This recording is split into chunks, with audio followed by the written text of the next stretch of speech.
বোকাজানৰ railway টিকটৰ নামত দালাল ৰাজ। টিকট বিচাৰি হাবাতুৰি খাইছে যাত্ৰীসকলে।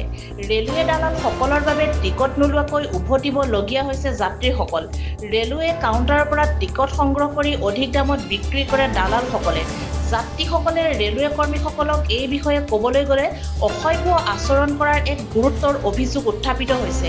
চাওক যাত্ৰীসকলৰ সৈতে ৰেলৱে কৰ্মীসকলে কৰা এক তৰ্কযুদ্ধৰ দৃশ্য। বিভাগীয় কৰ্তৃপক্ষৰ তৰফৰ পৰা কিয় এই দালালসকলৰ বিৰুদ্ধে বিহিত ব্যৱস্থা লোৱা নাই সেইটোহে ডাঙৰ প্ৰশ্ন।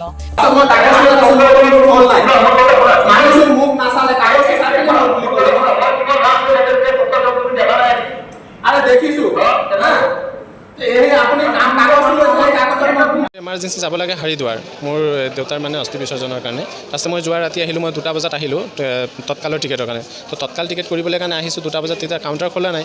কাউণ্টাৰ খুলিছে 4:30 বজাত। তো 4:30 বজালৈকে মই ৰ'লোঁ। কাউণ্টাৰৰ মানুহজন আহি পিনে মোক ফৰ্ম দিলে। তো ফৰ্ম দিয়াৰ পাছতে মই ফৰ্ম ফিল আপ কৰিলোঁ। তাৰপিছতে ফৰ্মটো মই ছাবমিট কৰাৰ পাছতে ক'লে যে থৈ দিয়ক ফৰ্মটো। তো ফৰ্মটো মই থলোঁ। ফৰ্মটো সেই জেগাতে থলোঁ। থোৱাৰ পাছতে আকৌ তেওঁ এখন ফৰ্ম ফিল আপ কৰি দিলে।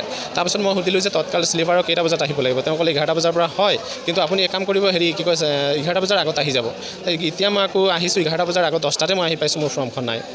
ফৰ্মখন নাই। তাৰপিছত আকৌ মই সুধোঁতে কৈছে নাই বোলে, মই নাজানো সেইখিনি কথা বোলে, আগত যোনজন মানুহ আছিলে তেওঁ ক'ব পাৰিব। তেতিয়া মই ষ্টেচন মাষ্টাৰৰ সহায় ল'লোঁ। ষ্টেচন মাষ্টাৰক ফোন কৰি সুধিলে হয় কথাটো, তেওঁ ফৰ্মটো দিছিলে কিন্তু নাম্বাৰিং হোৱা নাছিলে, আৰু সিহঁতে মোক নাম্বাৰিঙৰ কথাও কোৱা নাছিলে। সিহঁতে মোক 11টা বজাৰ আগত মাতিলে, নাম্বাৰিং কৰে 8টা বজাত। তো সেইটো কাৰণে মোৰ টিকেটটো নহ'ল। তাৰপাছত এতিয়া আকৌ পাছত আকৌ ক'লে যে আপুনি ফৰ্ম এখন ফিল আপ কৰি দিয়ক। মই ফৰ্ম ফিল আপ কৰি দিলোঁ। ফৰ্মখন ফিল আপ কৰি দিয়াৰ পাছতো সিহঁতে কি কৰিলে, সেই ফৰ্মৰ মানে যিখিনি আগত আহিছিলে, মানে লাষ্টত অহা মানুহখিনিৰ ফৰ্মটো মানে টিকেট কৰিলে, ৰিজাৰ্ভেশ্যন কৰিলে। তাৰপিছতে মোৰটো মই দি থ'লোঁ। তাৰপিছতে মই সুধিলোঁ যে আপুনি মোৰটো কৰিলে নাই। তাৰপিছত হ'ল আপোনাৰটো হৈ গ'ল বুলি ক'লে।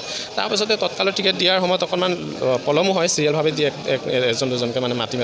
তাৰপিছতে আকৌ কি কয়, তেওঁ মোক মই মানে চবক দি আছে তেওঁ। তাৰপিছতে মই সুধিলোঁ মোৰখন কয় শেষেই হ'ল। তাৰপিছত কয় দাদা আপোনাৰটো হোৱা নাই। মানে সিহঁতে প্ৰথমতো তেনেকুৱা কৰিলে আৰু ছেকেণ্ড বাৰতো তেনেকুৱাকৈ কৰিলে মোক মানে ফৰ্মটো ফিল আপ কৰি পিনে। ইয়াতে হয়, ইয়াত দালালি ছিষ্টেম হয়। সিহঁতে আগতীয়াভাৱে বুকিং কৰি থয়। কাৰণ কেলৈ কি, যদি সেইটো নোহোৱাহেঁতেন অন্য এজনৰ মানুহ পইচা ছাবমিট নকৰাকৈ তেওঁ টিকেট কেনেকুৱাকৈ কৰিলে। টিকেট কৰিছে, তাৰপিছত ফোন কৰিছে যে আপোনাৰ কি কয় টিকেটৰ পইচাটো দিয়ক আৰু টিকেট লৈ যাওক বুলি কৈছে। তাৰপিছতে তেনেকৈ মোৰ পাছত অহা মানুহজনৰ টিকেট কৰি দিলে, যোনটো নেকি ফৰ্ম ফিল আপ কৰাই নাই। টিকেট হোৱাৰ পাছত ফৰ্ম ফিল আপ কৰিছে তেওঁ।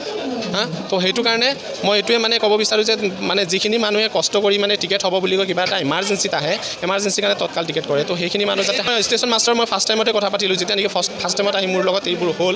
তাৰপিছতে ছেকেণ্ড টাইমতো মই ক'লোঁ যে ছাৰ এনেকুৱা হ'ল, চাওক আপুনি এইটো কাম হ'ল। তাৰপিছতে তেওঁক মাতি ক'লে যে টিকেটখন কেলৈ কৰা নাই। তেতিয়া কৈছে নাই বোলে PTA বোলে পাৰ হৈ গ'ল বহুত, মানে প্ৰিমিয়াম টিকেট। তো সেইটো পাৰ হৈ গ'ল, কিন্তু প্ৰিমিয়াম টিকেটটো যেতিয়া সময় আছিলে তেতিয়া মোৰটো কৰি দিয়া নাই। চিনিটো মই ইয়াত নাপাওঁ বাৰু তেনেকুৱা, কিন্তু মানে আহিছিলে কেইবাজন ল'ৰা আহিছিলে, সিহঁতে টিকেট কৰি মানে ফটাফট গুচি গ'ল। যেতিয়া নেকি মোৰ এইবোৰ মই সিহঁতৰ লগত অলপমান তৰ্ক বিতৰ্ক হৈ আছিলে, সেই সময়তে সিহঁতে টিকেট কৰি লগালগ গুচি গ'ল। মই সিহঁতক সুধিছিলোঁ যে আপুনি কি টিকেট কি সদায় কৰে নেকি। তেওঁক সেই ল'ৰাজনক মানুহ আহি পিনে সদায় সুধি আছে, মোৰখন কৰি দে, মোৰ এইটো কৰি দে বোলে। তেতিয়া মই কৈছোঁ তই সদায় টিকেট কৰ নেকি। তেতিয়া কৈছে যে নাই বোলে মই নকৰোঁ বোলে, সিহঁতৰ কাৰণেহে মই আহিছিলোঁ, এনেকুৱাকৈ বুলি ক'লে।